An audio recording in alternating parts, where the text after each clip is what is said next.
Everybody, just to be sure, because 2 videos are going to be coming out at almost the same time, and I'm just putting them on the same channel. So just to clarify what you are watching, if you are an experienced March Madness person and you know how to fill out a bracket, you know what college basketball is in general, this video is actually not for you. This is meant to be a little bit more for people who I'm just trying to convince that March Madness is a great idea. You don't know much about college basketball or anything. You have no idea what I'm talking about when I say the madness. So this is just walking you through what the brackets look like, what you can expect, and a few little tips along the way. So choose the right video. I would say people, if you're new to it, choose this one first, start looking at your teams. Then you can migrate over to my other video. For everybody else, if you've done this before, don't bother watching this one unless you really want an explanation of a few things, but I think you got it. If you filled out a bracket once or twice, you'll know everything I'm going to say in this bracket or in this video. Move to the next one. That kind of gets us a little more excited for the action, but let's get going. Okay, crew, as mentioned, this is the very beginner. If you don't know what March Madness is or how to fill out this bracket, I'm going to try and walk you through it the best I can. Now, I would just have you sign up on Yahoo because that's the engine that we're using to kind of fuel this again. But they haven't put their brackets up because as you can see here, we are 6 hours and change, just about 7 hours until they announce the brackets. That's what Selection Show Sunday is. I want to try and do my best to demystify this, but I want a couple things off the top. Number one, if you are in the Fantasy Football League, fantasy football is way more work than this is, unless you're Paul, because you can't do less work than that.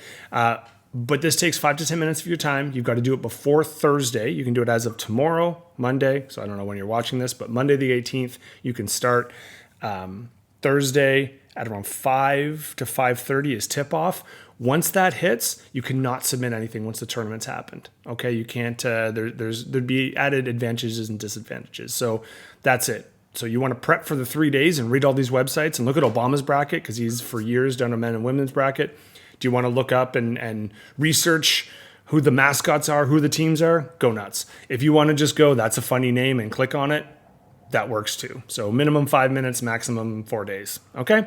The other thing you're going to see here is the 64 teams. Now there's way more than 64 teams in Division I basketball. So here's where it becomes a little bit trickier. They have to decide, the Selection Show Sunday people, they decide the bracket, they decide who plays who. It's going to be based on regional things and they try not to get division people to meet too early. You don't need to worry about that. What you do need to worry about is you have to fill out every single one of these games before Thursday starts. Now, little logic question for you. If there's 64 teams in the tournament, it is single knockout, meaning that you lose once and you're out.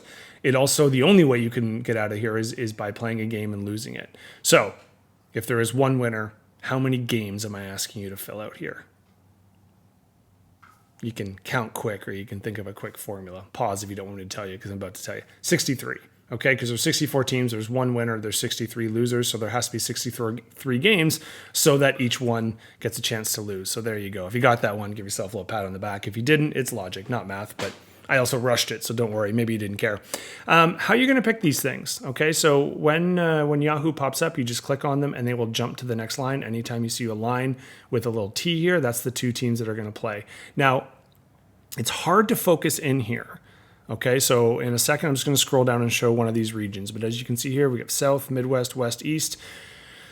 Not all the teams are from those regions, but just kind of go with it. If you see the women's bracket, they named it after the places that they were in last year. That probably makes a little more sense. So that's a little bit nicer and more color-coded. It is what it is.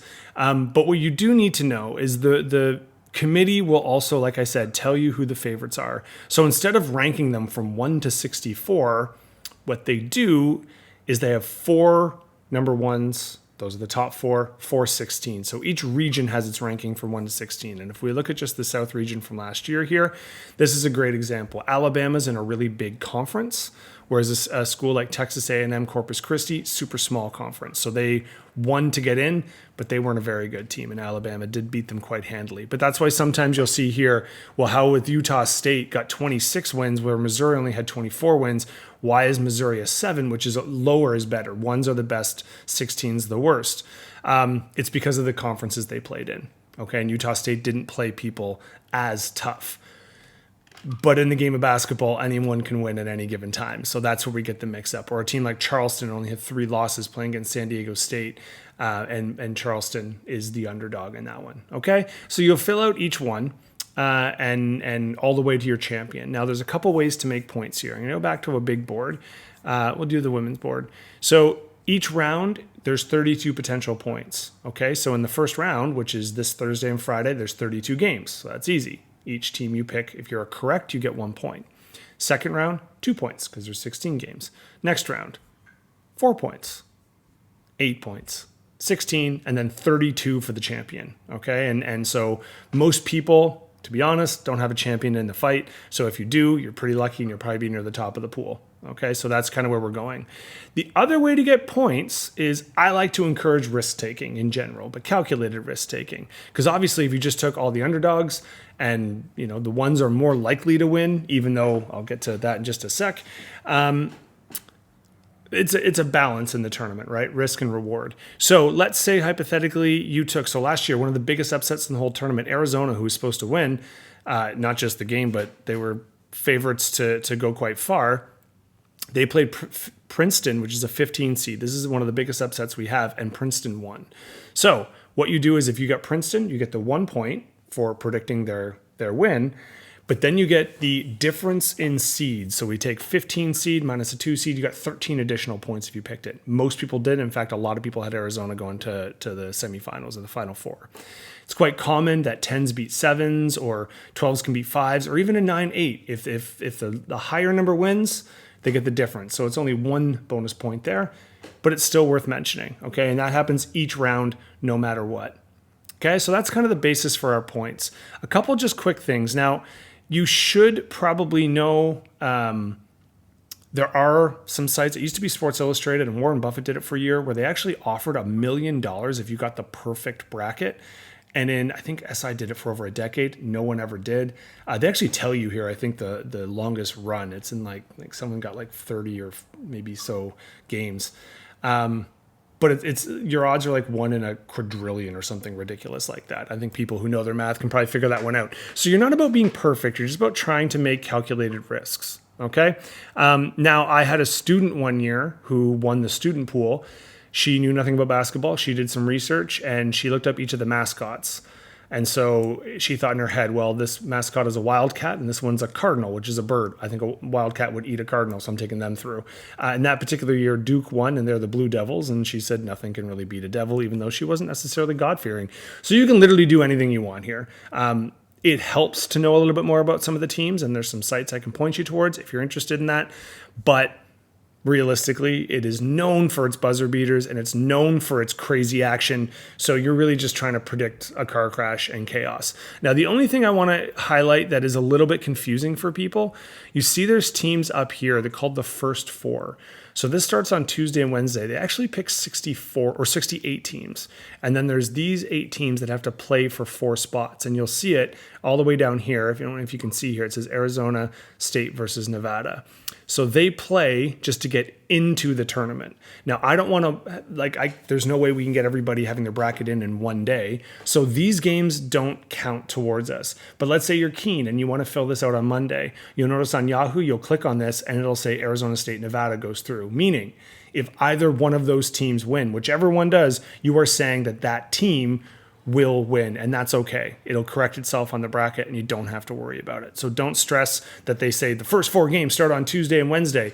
They do. There's 2 games on Tuesday, 2 games on Wednesday. They do not count in our bracket. You cannot get points for picking them, and you don't have to pick them, okay? Because I want to give you till Thursday to figure that out. Everything else I think is on here, or I can answer questions. They have some tips for success, as I'm sure many other sites will. But realistically, the biggest thing I need to know is if you're in, how can I help you out? You do need to sign up for Yahoo. Again, fantasy football people, you've already done that. It's the same account. You'll just enter in the information I'll send you via email. But trust me, it's super fun. If you want to get involved with just one of them this year, maybe both of them, because if your bracket busts, which it's called if it breaks early, like if your champion loses in the first round, which sometimes happens to everybody. Last year, I will say, just one little tidbit, in 1985 when they went to 64 teams, that's the first time a 16 played a 1. It wasn't until about 3 or 4 years ago that a 16 won for the first time and they beat Virginia. Last year was the second time ever. It was this game right here. FDU actually took down Purdue, and Purdue was one of the best teams. They were a number 1 seed. So Very few people picked it, but it caused hectic chaos. We had a 16 and a 15 in the second round, so it was quite crazy. Last year was actually a really crazy bracket. If you look at the winners, I think I even put it up here. A lot of the top seeds went down early. If you look at the final four, this is not normal. There's normally at least one or two number one seeds in it. I don't remember it ever being 4 number ones, but just good luck in your research on that regard, because this year, who knows? People might even predict more. I think that's all you need to know. I'm not going to do an outro for this particular video just because it's meant to be a little quicker, even though I rambled on a little bit. If you have any questions, please ask me. Send a message. I want to get you sorted out. I love this time of year. So does Jackie, and we want all of our friends to love it too. So best of luck and happy madness.